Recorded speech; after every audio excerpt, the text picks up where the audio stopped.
areas. Food Bowl and Fish Bowl were both a massive success. Off-campus passes are now available for juniors and seniors.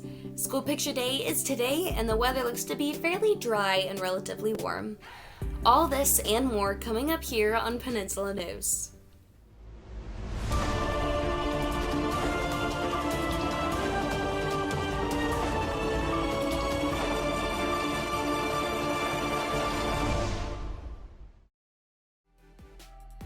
Good morning, Peninsula High School, and welcome to the first edition of this year's Peninsula News. Fish Bowl and Food Bowl both occurred last week, with each event bringing highly successful in Peninsula High School's favor. Starting off with the Food Bowl, the final totals were 12,956 and 22,625 items, respectively, for Gig Harbor and PHS, making us this year's big winner. Food Bowl wasn't the only event that we had to come back from behind. Fish Bowl was an absolutely jaw-dropping game to watch, if you decided to stay past halftime. Coming back from 28-0 really shows how much grit this team has. Here are some highlights courtesy of King 5 News.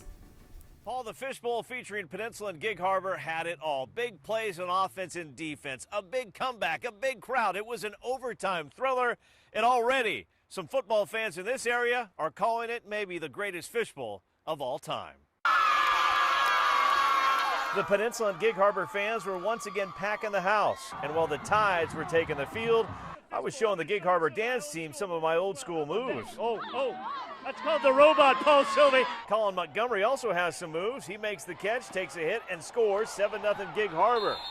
Gig Harbor linebacker and receiver Hudson Cedarland, committed to Washington State. Tonight, the future Coug shows off his running skills.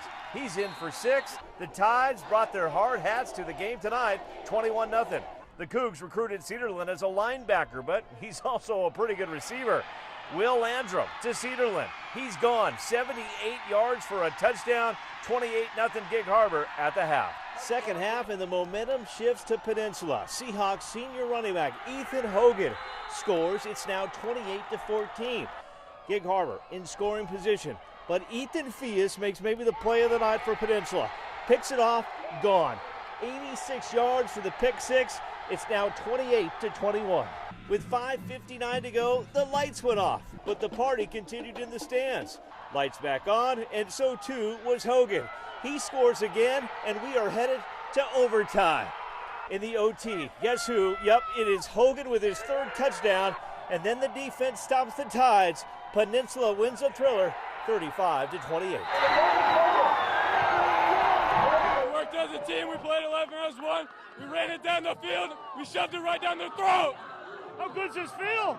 It feels amazing.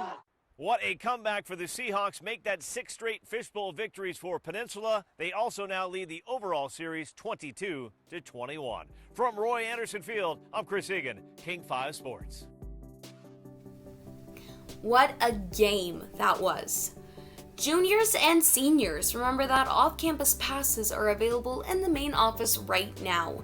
You'll be allowed to leave the campus for lunch starting October 1st.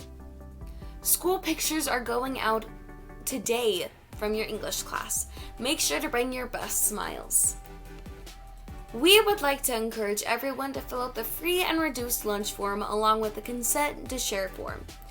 These let us know whether you are eligible for reduced class fees, a free ASB card, as well as meals here at the school. If you have any questions, please stop by the bookkeeper.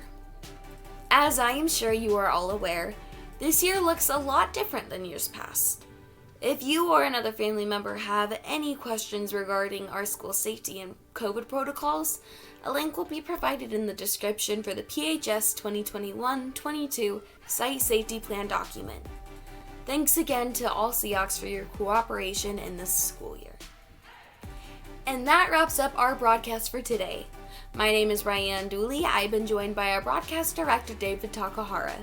Behind the scene, big thanks to Mr. Mick and Ms. O'Leary and to all the leadership and ASB members, as well as a big thanks to all of you for watching.